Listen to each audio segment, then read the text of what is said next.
علی العظیم پڑھیں گے. علی العظیم آیت الکرسی میں, یہاں پر علی العظیم پڑھیں گے. بولو علی العظیم. شہر کلمہ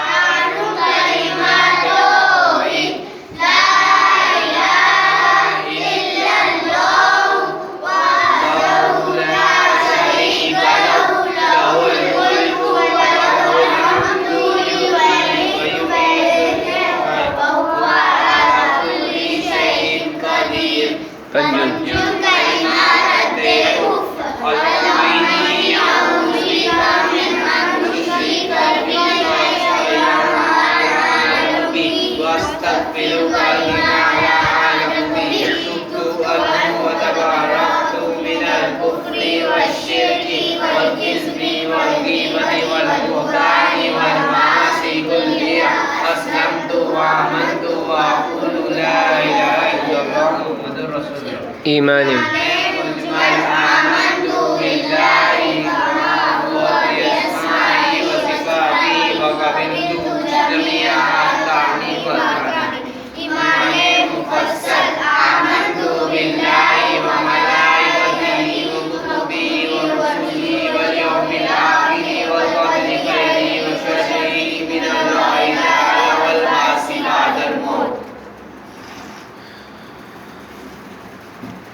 دیکھیے ایمان مجمل میں, ایمان اللہ تعالیٰ نے پورے ایمان کا تذکرہ کیا. جب ہم ایمان مفصل پڑھتے ہیں تو ایمان مفصل میں مزید 7 چیزوں پر ایمان لانے کا تذکرہ ہے. کتنے؟ 7. ہم اقرار کرتے ہیں, ہم قبول کرتے ہیں, ہم ایکسیپٹ کرتے ہیں کہ ہم نے اللہ پر ایمان لایا. کس پر ایمان لایا؟ اللہ. پھر اس کے بعد اس کے فرشتوں پر, اس کی کتابوں پر, اس کے رسولوں پر, اس کے بعد قیامت کے دن پر, تقدیر پر, اچھی ہو یا بری اللہ کی طرف سے ہے, اور مرنے کے بعد دوبارہ زندہ کیے جانے پر. اتنی چیزوں پر ہم کو ایمان لانا ضروری ہے. اگر اس میں سے کوئی ایک چیز کا بھی کوئی انکار کر دے, مولانا سب بات سمجھ میں آتی ہے, یہ بات سمجھ میں نہیں آتی, فرشتوں کو ہم نے کبھی دیکھا نہیں, فرشتے ہیں کیسے, ہم اس کو ایکسیپٹ نہیں کرتے, وہ ایمان سے خارج ہو جائے گا. کیا ہو جائے گا؟ ایمان سے خارج ہو جائے گا. مولانا بہت ساری کتابیں ہماری نظروں کے سامنے, قرآن شریف کہاں سے آیا ہم کو معلوم نہیں, اس لیے ہم اس کو ایکسیپٹ نہیں کرتے. اگر یہ یقین کسی کا ہو تو کہا وہ بھی ایمان سے خارج ہو جائے گا, اس کا ایمان سے نام نکل جائے گا. خارج ہونا سمجھتے؟ اسی طرح اللہ تعالیٰ نے جتنی کتابیں نازل فرمائی وہ بھی سچ ہے, حق ہے. جتنے نبی آئے وہ بھی سچ ہے اور حق ہے. فرشتے جو اللہ کی مخلوق ہے, نورانی مخلوق ہے, وہ بھی اللہ تعالیٰ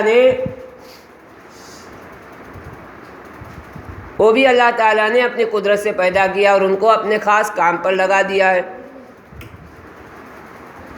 اسی طرح جو ہے قیامت کے دن پر ایمان لانا ہے کہ قیامت ایک دن آنے والی ہے, ساری دنیا نیست نابود ہو جائے گی. اس کی ذمہ داری ایک فرشتے کو پر اللہ نے دے کر رکھی ہے کہ اللہ کا جب حکم ہوگا وہ سور پھونکے گا. حضرت اسرافیل علیہ السلام کا کام رہے گا کہ قیامت سے پہلے وہ سور پھونکیں گے. وہ سور کی آواز سے یہ انسان جو ہے ان کے کلیجے پھٹ جائیں گے, سارے انسان مر جائیں گے, اور آسمان, زمین, پہاڑ روئی کی گالی کی طرح اڑیں گے, آسمان زمین ٹوٹ پھوٹ جائیں گے, سارا دنیا کا نظام ختم ہو جائے گا. پھر دوبارہ سور پھونکیں گے تو سارے انسان زندہ ہو جائیں گے, میدان محشر میں آئیں گے. میدان محشر میں ان کا سوال جواب ہوگا. اس طرح جو ہے قیامت پر بھی ایمان لانا. پھر تقدیر ہے. تقدیر کہتے ہیں, کس کو کہتے ہیں تقدیر؟ نصیب کو کہتے ہیں, مقدر کو کہتے ہیں.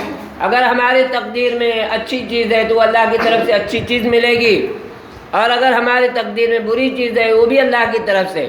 اس لیے ہم نے کہا والقدر خیرہ وشرہ من اللہ تعالی والبعث بعد الموت. ہم نے ایمان لایا ہے کس پر؟ تقدیر پر بھی, کہ جو کچھ ہونے والا ہے, جو کچھ ہمارے ساتھ ہو رہا ہے, جو کچھ ہوگا, یہ تینوں چیزوں پر ایمان رکھنا ہے. یہ ساری چیزیں اللہ کرتے ہیں اور اللہ نے ہی کیا اور اللہ ہی کریں گے. بات سمجھ میں آ رہی؟ اس کا نام تقدیر ہے. اس کے بعد مرنے کے بعد دوبارہ زندہ کیے جانے کا کیا مطلب ہے کہ انسان اس دنیا سے چلا جائے گا تو دوبارہ اللہ تعالیٰ اس کو زندہ کریں گے. جیسے میں نے ابھی کہا کہ اسرافیل علیہ السلام دوبارہ سور پھونکیں گے تو جتنے لوگ اس دنیا میں تھے وہ سارے کے سارے لوگ دوبارہ کیا ہو گے؟ زندہ ہو جائیں گے، اور اللہ کے پاس ان کی حاضری ہوگی، اور وہ اللہ کے پاس اپنے زندگی کا جو ہے دنیا میں جو زندگی گزاری اس کا حساب ان کو دینا ہوگا جو جو کیا ہے. اس لیے آیا قرآن کریم میں فَمَن يَعْمَلْ مِثْقَالَ ذَرَّةٍ خَيْرًا يَرَهُ وَمَن يَعْمَلْ مِثْقَالَ ذَرَّةٍ شَرًّا يَرَهُ. کہ ذرہ برابر کوئی نیکی لے کے جائے گا اس کو بھی اس کا حساب دیکھے گا، اس کا اجر دیکھے گا، اور ذرہ برابر کوئی شر لے کر جائے گا، برائی لے کر جائے گا، ذرہ برابر یعنی معمولی سی کسی کی کوئی حرکت، وہ بھی اس کو جو ہے کل قیامت کے دن اس کا بھی اس کو بدلہ دیا جائے گا. اس سے پہلے بھی کہہ چکا ہوں میں کہ 2 بکریوں کو اللہ تعالیٰ بلائیں گے. دنیا میں ایک بکری کی سینگ نہیں تھی، دوسرے سینگ والی بکری نے اس کو خامخواہ مارا ہے، تو اللہ تعالیٰ میدان محشر میں اس کو بلا کر جس بکری کے سینگ نہیں ہوں گے اس کو سینگ دلا کر اس سے اس کا بدلہ لے لیں گے. تو بھی بدلہ لے لے. جب ان کا بدلہ ہو جائے گا تو ان کو مٹی کر دیں گے اللہ تعالیٰ. لیکن انسانوں کا معاملہ ایسا نہیں ہے، بلکہ انسانوں کو اللہ تعالیٰ کیا کریں گے؟ جزا سزا دونوں چیزیں دیں گے، بدلہ بھی دیں گے اور اس کا عذاب بھی ہوگا. اچھے کاموں کا نیک بدلہ ملے گا، برے کاموں کا برا بدلہ ملے گا. یہ دونوں چیزوں کے لیے اللہ تعالیٰ نے 2 چیزیں رکھی ہے، ایک جنت ہے، دوسری جہنم ہے.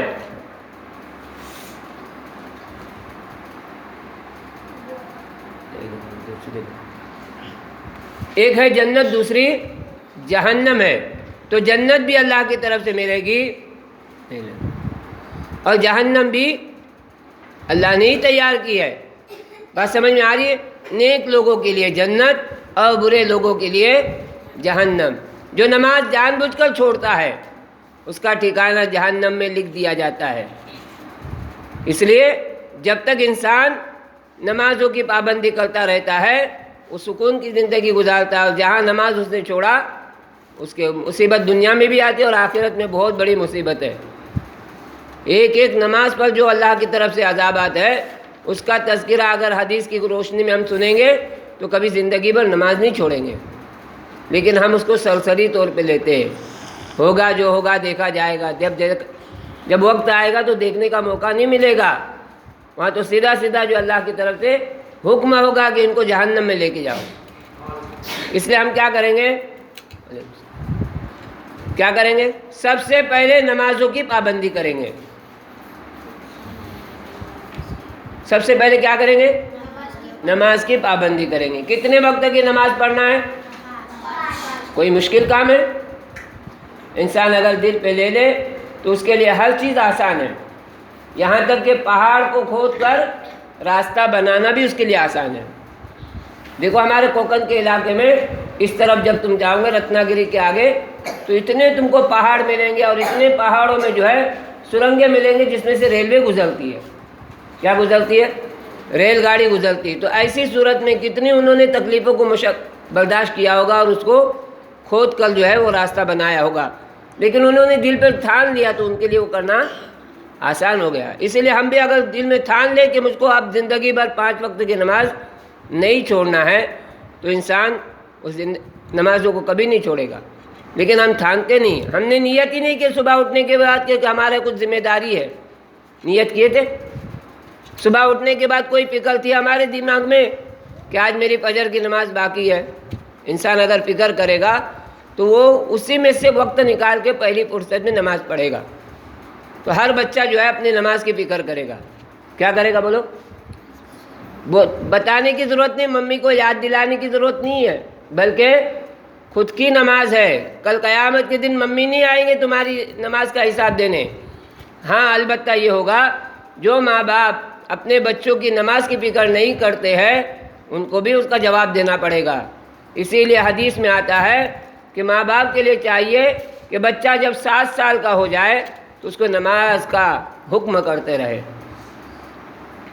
اور جب 10 سال کا ہو جائے تو نماز نہ پڑھنے پر اس کو مارنے کا حکم ہے کہ اب اس کو مارو، یہ نماز نہیں پڑھے گا تو اس کو مارو، اس لیے کہ اگر بالغ ہونے سے پہلے اگر اس نے نماز پابندی نہیں پڑھا تو بالغ ہونے کے بعد اس کے اوپر جو نماز فرض ہوگی یہ قضا کرے گا۔ اس لیے بچپن سے ہی اس کی تربیت کے لیے ماں باپ کو کہا کہ اس کے اندر اچھی عادتیں ڈالیں۔ اسی لیے جب ماں چھوٹے بچے کو جب وہ روتا ہے تو کیا بولتا ہے؟ اللہ اللہ اللہ۔ لوریاں بھی جو ایسی گاتی ہے کہ اس میں اللہ اور اس کے رسول کے تذکرے ہوتے ہیں۔ بات سمجھ میں آ رہی ہے؟ تو ہمارا جو ہے جتنا ہمارا یقین اور ایمان اللہ کی طرف ہوگا اتنا عمل کا کرنا آسان ہوگا۔ آج یقین ہمارا کمزور ہے اس لیے عمل بھی کمزور ہو گئے۔ تو 5 وقت کی نماز کو پابندی سے پڑھنا ہے۔ کون کون کل سے پڑھے گا بتاؤ؟ سارے بچے پڑھیں گے؟ کیا کریں گے؟ وقت پر پڑھیں گے۔ کیسے پڑھیں گے؟ بولو، وقت پر۔ اس سے پہلے میں نے نمازوں کے وقت تم کو بتلایا ہوں۔ فجر کی نماز کا وقت کب ہوتا ہے، ظہر کی کب، عصر کی کب، مغرب کی کب اور عشاء کی کب نمازیں ہوتی ہے، اس کو جو ہے حدیث کی روشنی میں دیکھنا ہوگا۔ آج تو گھڑیاں ہیں، سب گھڑیاں بند ہو جائے دنیا کی تو کیا کریں گے؟ نماز چھوڑ دیں گے؟ مولانا ہم کو پتہ ہی نہیں تھا کب نماز کا ٹائم ہوا، کب گیا، نہیں، بلکہ اس کے لیے آسان ترتیب یہ ہے کہ صبح صادق کب ہوتی ہے اس کا علم حاصل کریں۔ صبح صادق کی کیا علامت ہے کہ اس کی وجہ سے ہم پہچانے کہ اب صبح صادق ہو گئی۔ صبح صادق کے بعد غروب کی کیا علامت ہے، طلوع کی کیا علامت ہے، یہ ساری علامتوں کو یاد رکھیں گے، زوال کی علامتوں کو، تو اس کے ذریعے نماز کا پڑھنا ہمارے لیے آسان ہوگا۔ بات سمجھ میں آ رہی ہے؟ یہ علم ہے جس کو آج سائنس نے لے کر آگے ترقی کی اور ہم ویسے ہی پیچھے رہ گئے۔ یہ علم قرآن و حدیث میں ہے اور اس علم سے ہم غافل ہیں۔ بات سمجھ میں آ رہی؟ اس سے پہلے جو ہے میں نے کہا تھا دنیاوی علم اور دینی علم دونوں برابر ہے۔ کیوں بولو؟ کل ایک ٹیچر نے جو ہے مجھ کو ایک کلاس میں بلائی، مولانا ذرا ادھر آؤ، یہ بچوں کو میں نے پوچھی کہ گجرات کہاں پر ہے، تو کوئی بچہ کہتا ہے رائے گڑھ میں ہے، کوئی کہہ رہا ہے مہاراشٹر میں ہے، کوئی کیا کہہ رہا ہے، کوئی کیا کہہ رہا ہے۔ پھر انہوں نے پوچھے گجرات ہے کیا، تعلقہ ہے، ڈسٹرکٹ ہے، کیا ہے؟ تو بچے وہ بھی جواب نہیں دے رہے۔ تو یہ اس سے جو ہے ہمارا جغرافیہ والا جو ہمارا یہ رہے گا اس میں پتہ چلے گا ڈائریکشن میں کہ گجرات کس سمت پر ہے، گجرات کون سی کنٹری ہے یا پھر ڈسٹرکٹ ہے یا تعلقہ ہے، جس کا علم جو ہے اس کے ذریعے معلوم پڑے گا۔ پھر اس کے بعد جو ہے قبلہ کس طرف ہے، ڈائریکشن میں 4 ڈائریکشن ہے نا، کون کون سے؟ East, west, north, south. یہ جو ہے یہ بھی جو ہے شریعت سے جو ہے اس کا بتلایا گیا، مشرق، مغرب، شمال، جنوب۔ بات سمجھ میں آ رہی؟ اس کے ذریعے ہم جو ہے اسلام پر آسانی کے ساتھ عمل کر سکتے ہیں۔ تو سارے بچے دنیاوی تعلیم کو بھی اتنا ہی گلے سے لگاؤ تاکہ دنیاوی تعلیم سے ہمارے اندر ایک طاقت پیدا ہوگی دین کو سمجھنے کی، اور دین کو سمجھنے میں اتنی محنت کرو کہ اس کے ذریعے جو ہے ہم دنیاوی تعلیم کو بھی آسانی کے ساتھ سمجھ سکتے ہیں۔ بات سمجھ میں آ گئی؟ اس کے کیا کریں گے؟ پابندی سے دونوں علم کو حاصل کریں گے۔